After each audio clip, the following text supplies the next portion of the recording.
Então, nós vamos falar sobre os animais vertebrados, já encerramos os invertebrados e a partir de agora vamos estudar esses animais. Quais são as suas características, tudo relacionado a esses animais. Eu já tinha passado para vocês sobre a para vocês pesquisarem sobre a coluna vertebral. Então vocês já estão, ó, bem espertos e entendidos sobre a função e a importância da coluna vertebral.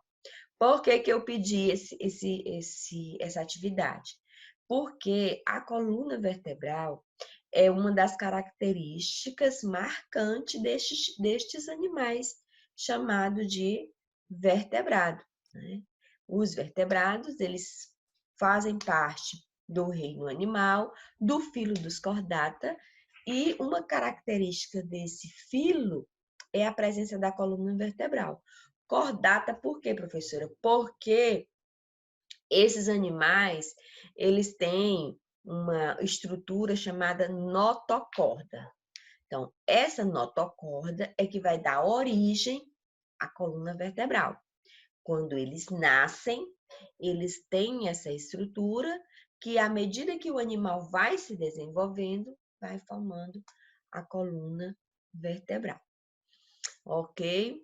E a coluna vertebral ela é formada por vértebras e que essa coluna vai auxiliar no movimento, vai auxiliar na sustentação do corpo.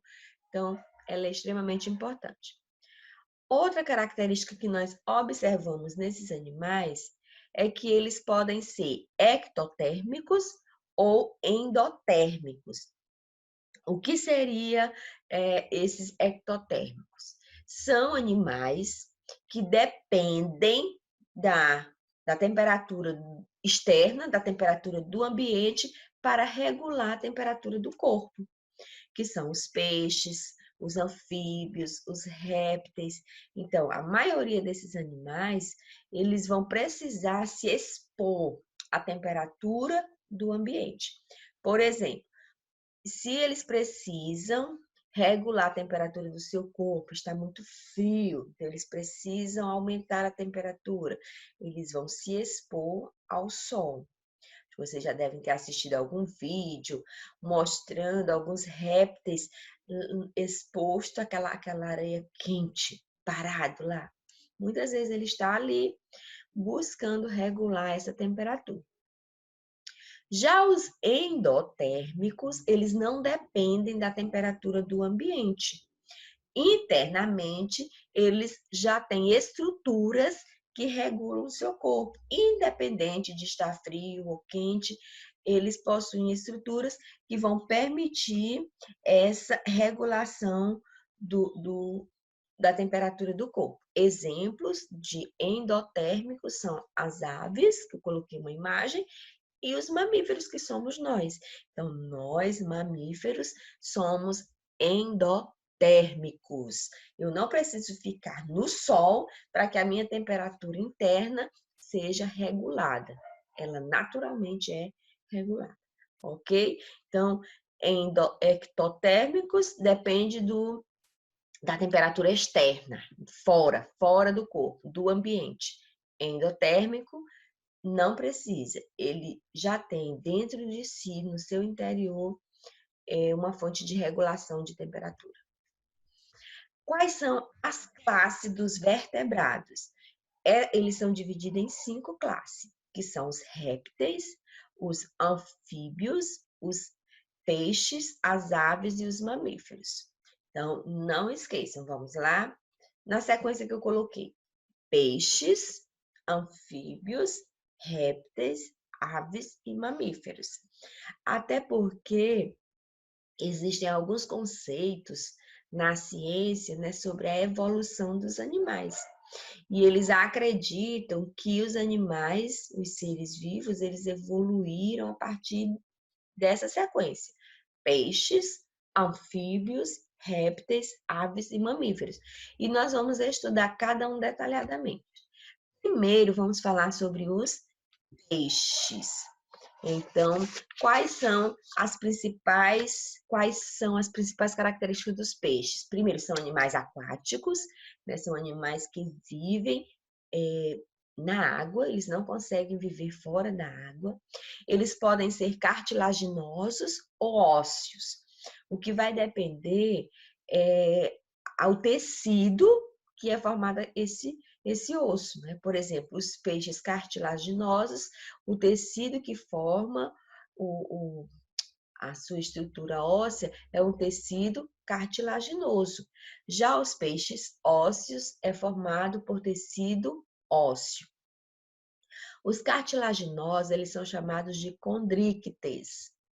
Professora, que nome diferente. Exatamente, é diferente, mas você vai aos poucos aprendendo. E os ósseos são chamados de osteíctes. Ok? Em muitos livros você não vai ver o nome cartilaginoso, você vai ver condríctes. Então, quando você vê esse nome condríctes, você já sabe que é um peixe cartilaginoso. Exemplo de peixe cartilaginoso, nós temos o tubarão e a raia. E exemplo de peixes ósseos, eu coloquei aí o tucunaré, o tambaqui, que eu sei que todo mundo conhece e gosta de comer um peixinho assado tambaqui, e o tilápia, que é também considerado um peixe ósseo. Uma outra característica bem marcante dos peixes é a presença de escamas. A maioria vai possuir escamas, né, que vai servir como proteção para esses peixes. Nós teremos alguns peixes que não possuem escama, que são chamados peixes de couro, né? Muitas pessoas costumam consumir peixes de couro. Então, esses peixes, eles não têm escama, né? Suas escamas são ausentes. E, na verdade, o seu corpo ele é revestido por placas ósseas. Eu coloquei bem um exemplo de outro peixe, que é o baiacu, que a escama dele é modificada, né? Essas estruturas modificadas, parecidas com espinho, elas vão auxiliar na defesa desse animal, que é o baiacu. Então, a escama é modificada no formato de espinhos. Então, aqui nós temos as principais tipos de nadadeira do peixe. A que fica no dorso, nas costas, e a que fica no ventre, na barriga.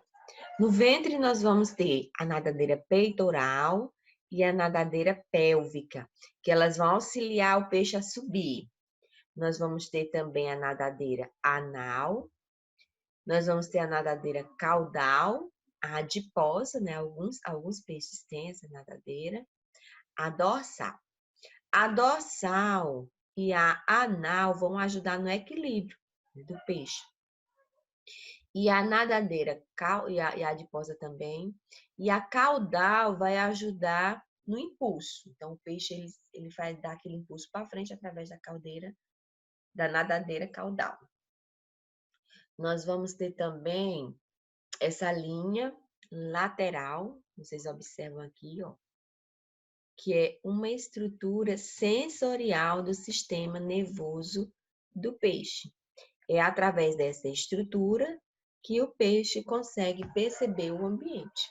Interessante, né? Todo peixe, quando a mamãe e o papai comprar um peixe, vai lá e observa. O peixe, o tambaqui, o tilápia, eles vão ter essas estruturas bem evidentes. As nadadeiras, nem todos os peixes terão todas essas nadadeiras. Ok? Bem, além das nadadeiras, os peixes também, eles têm uma estrutura chamada de vesícula gasosa, que vai permitir ou bexiga natatória, né? Alguns livros vão trazer como bexiga natatória. O que essa vesícula gasosa vai fazer? Ela vai auxiliar na flutuação do peixe. Eu observe aí nessa figura, mais ou menos onde está a estrutura da vesícula biliar. Estão observando?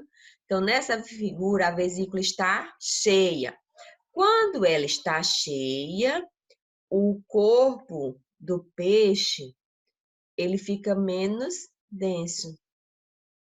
Então, ele acaba subindo. Quando a vesícula ela esvazia, o peixe acaba descendo, né? Ela vai servir para essa flutuação. Vesícula gasosa. Além disso também, os peixes têm uma estrutura chamada de brânquias, que é por onde eles efetuam a sua respiração. E essa figura que está no nosso livro vai mostrar assim, mais ou menos como que acontece essa respiração. Olha só, observa aí na figura os números que está essa numeração. A água entra no corpo pela boca, observem aí. Então, o peixe, ele recebe a água pela boca. Aquela água passa pelas brânquias, que está aqui representado na figura de número 2, e sai pelas aberturas chamadas de fendas branquiais. Então, quando a água passa pelas brânquias, as brânquias elas vão absorver o gás oxigênio que está na água e, ao mesmo tempo, vão liberar o gás carbônico. Então, dessa forma, o peixe realiza a respiração, absorvendo da água o gás oxigênio. Nos peixes ósseos, as fendas branquiais são recobertas por placas denominadas opérculo. Tá vendo ali na segunda figura? Então, placas que são chamadas de opérculo. Isso nos peixes ósseos. Então, por onde os peixes respiram? Pelas brânquias. Como que acontece essa respiração? As brânquias, absorvem o gás oxigênio que está presente na água, que entra através da boca do peixe. Assim, ela absorve o oxigênio e libera o gás carbônico. Com relação à reprodução dos peixes, os peixes cartilaginosos têm a reprodução, né? A fecundação vai acontecer de forma interna, e nos ósseos, a fecundação vai acontecer de forma externa. Como é isso, professora? A fecundação de forma interna quer dizer que ela vai acontecer dentro do corpo do indivíduo. A fecundação externa quer dizer que vai acontecer fora do corpo do indivíduo, em um ambiente externo. No caso dos cartilaginosos, eles possuem estruturas aonde o gameta masculino se junta com o gameta feminino dentro do corpo da fêmea. Então, vai acontecer o acasalamento. Então, vai acontecer o acasalamento e o gameta masculino, que pertence ao macho, vai se ligar ao gameta feminino dentro do corpo da fêmea. No caso da reprodução externa, essa fecundação ela vai acontecer fora. A fêmea vai lançar os seus óvulos no ambiente, em um ambiente onde o macho vem e também coloca os seus gametas. E assim, fora do corpo, aqueles gametas se unem e acontece a fecundação. Bem, os cartilaginosos, eles são classificados também como ovíparos, ovovivíparos e vivíparos.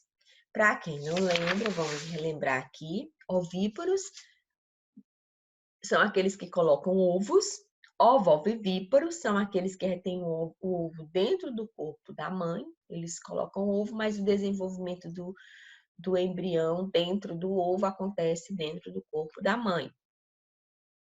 E os vivíparos, que o embrião se desenvolve dentro do corpo da mãe, sem ovo. Não existe o ovo, ok? E no caso dos ósseos, eles são apenas ovíparos. Eles colocam ovos. E o estado, uma característica dos ósseos é que eles vão ter, na sua fase embrionária, o estado larval alaninos, quer dizer, vai haver essa fase no desenvolvimento dos peixes ósseos. Bem, eu trouxe essas curiosidades aí que eu achei bem interessante. Nós temos aí o peixe chamado, gente, Apogon imberbis. Apogon imberbis. Esse peixe é um peixe onde o macho ele carrega os ovos dos filhotes na boca, protegendo esses ovos. Então, ele guarda esses ovos e protege até que eles se desenvolvam e tenham condição de viver no ambiente, né? Então, nós podemos observar aí um cuidado parental, cuidado, né, do pai para com os seus filhotes. E nós temos também o cavalo marinho, que também carrega os seus filhotes na bolsa, né, como uma forma de protegê-los. Então, é bem interessante essas duas atitudes desses animais, ok?